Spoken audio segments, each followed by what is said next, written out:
So today's video is going to be a little bit different because I am going to be giving some recommendations and talking about some books, but they are not books that I have chosen, they are books that you have chosen. Last week I put a post on my Instagram stories. If you're not following me on Instagram, it's Run on the Road, it's in the description, cheeky plug. So I put a thing on my Instagram stories saying to recommend me your favourite LGBTQ plus books for a video, and I wanted to talk about them in a video and talk about some of your favourite books. I got a lot of recommendations from you guys, and a lot of people sent me messages and replied to my story with their favourite ones, and not just one. Most people told me about 3 or 4 of their favourite ones. So I chose some that I thought sounded really good. I couldn't choose them all, I'm sorry, but the video would just been very long, but I chose some of the ones that I thought sounded really good and that I thought you guys would like, and I'm gonna share them with you. So it's like from you to you about that. If you have any other ones, then please do leave them in the description. If you missed the Instagram story, or if there were more that you thought of after the Instagram story thing had ended, feel free, add more in the comments so that everyone can go to the comments and have a look at what books people think they should read. Leave a synopsis about what the book is about and why you think people will enjoy it. We'll have a really great discussion in the comment section below. So the first one that we have is The Mighty Heart of Sunny St. James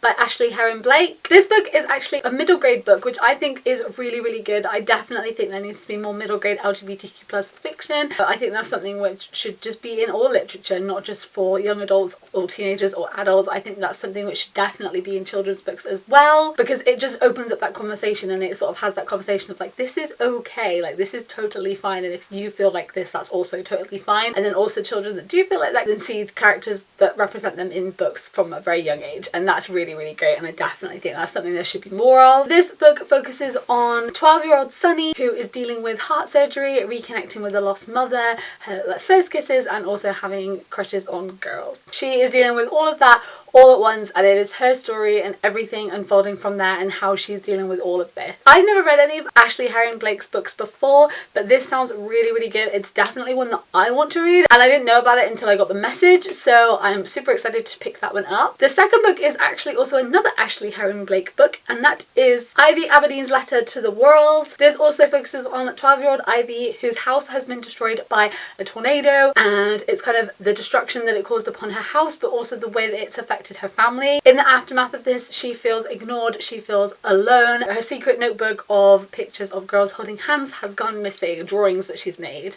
The pictures start to kind of show up one by one mysteriously in her locker at school, with someone saying that she should come clean about how she feels, and she's really hoping that that might be from someone that she has a crush on. And it's kind of her dealing with the aftermath of all of that and that story. This is another one which I really want to read, and I'm super glad that my attention was brought to it, because this was one that I also didn't know about until I got the message. So I am super excited to read these and to delve into Ashley Herron Blake's books. The next one is the one that I have read, but I don't really talk about that much. I haven't spoken about it in a while, and that is George by Alex Gino. And this book focuses on George, who everyone sees as a boy, but George knows that she is a girl. And George's class is going to be doing a production of Charlotte's Web, and George really wants to play Charlotte, but her teacher says that she cannot audition and that it's not a role for boys.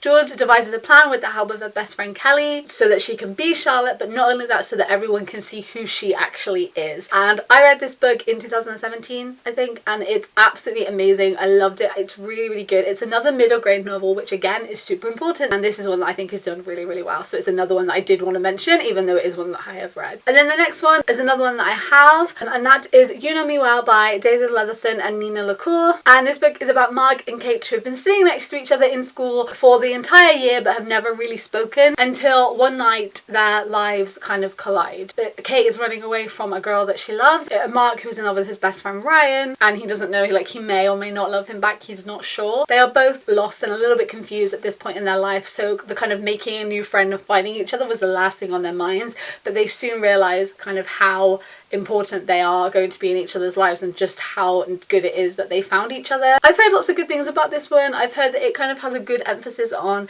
male and female friendships, which I think is definitely something which lacks in a lot of stories. So if that is the case, this is one that I am really looking forward to. I think that that's going to be really good. I love Nina LaCour's books. I've not read many of David Leatherton's, but I really love Nina LaCour and the stories that she tells, so I'm super excited to pick this one up as well. I've had it for so long, I just haven't got around to it, but I'm excited for it. Then we have Fingersmith by Sarah Waters. This kind of sounds like a Charles Dickens twist from what I can gather, which, if it is that, sounds incredible and definitely something I want to read. This is about Sue, who is an orphan and has been left in the care of Mrs. Saxby, and there are lots of girls that live with Mrs. Saxby. They all live in London. They're all kind of petty thieves as well. Then one of the biggest gentleman comes in and bets Sue that she cannot become the maid of Maud Lily. She actually does start to do that, but she starts to care for her in a way which is a little bit more than what she initially anticipated, and it's that story from there. I'd never heard of this book at all. It wasn't even on my radar. I genuinely had never heard of it. I think it came out in like 2002. It came out a long time ago, but it sounds really, really, really cool. I'm really, really excited about this one. This is one that I think I'm going to get on my Kindle and give it a go and actually delve into, because it sounds super cool. I think it does sound kind of like Oliver Twisty.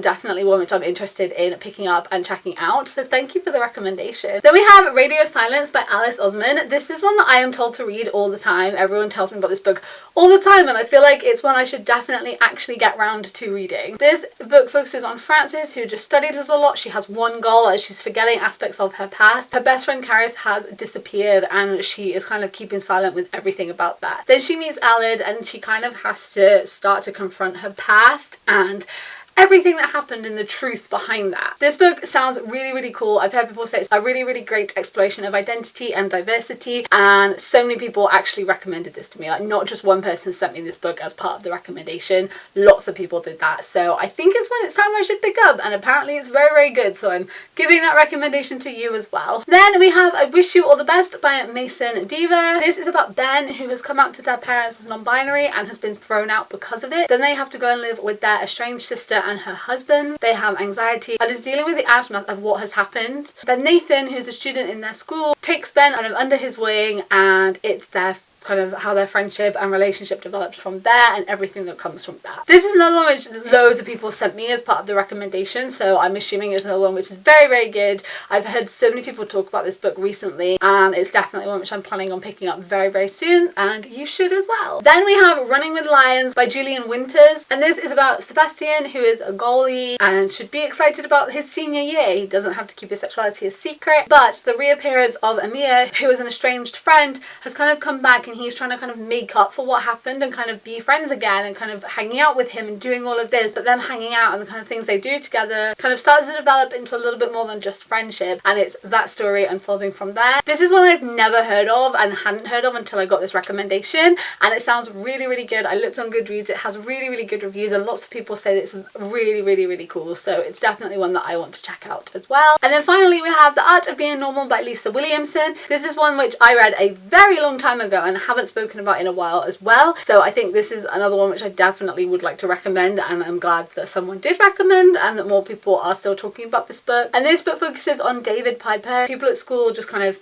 treat David as like an outsider. His parents think he's gay, but only David's two best friends know the truth. The truth is that he wants to be a girl. Then a new kid starts school called Leo, who wants to be invisible, kind of trying to avoid everyone's attention, but Leo ends up standing up for David in an altercation that happens at school, and then a kind of unlikely friendship forms, but they both are keeping secrets. There's both going on kind of behind the scenes, and they're both dealing with lots of things, and it's them kind of exploring that friendship and those things which they're still learning about each other. This is one that I really, really liked. I really appreciated that Lisa Williamson was so vocal about kind of how much research she did and the people that she spoke to about this, and the way that she wanted to make this book authentic. I went to a book talk with her back in 2015 when this book first came out, and the way she spoke about kind of her process and the amount of effort she put into this book to talk with people and make sure that it was authentic, I really, really appreciated. And obviously I can't speak for the representation in it, but I did feel like it was done really well, and the way she explored it was done well. I did have lots of recommendations about this book as well, so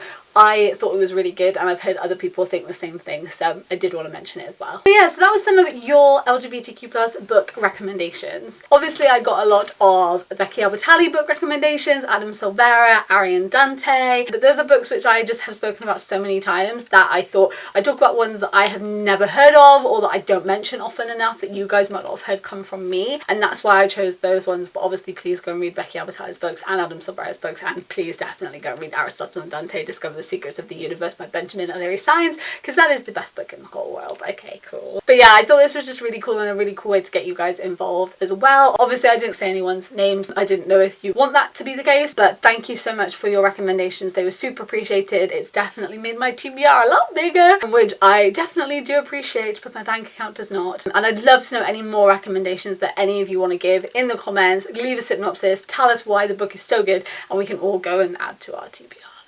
Okay, thank you guys for watching. If you are new here, then I make videos a couple of times a week about books and fandomy things, so if you want to stick around and join us, then you can hit the subscribe button down below. And as usual, all the links to all my other social media is also in the description as well, so if you want to come hang out with me on there, you can do that too. I hope you guys are doing really, really, really, really well, and I will see you next time. Bye!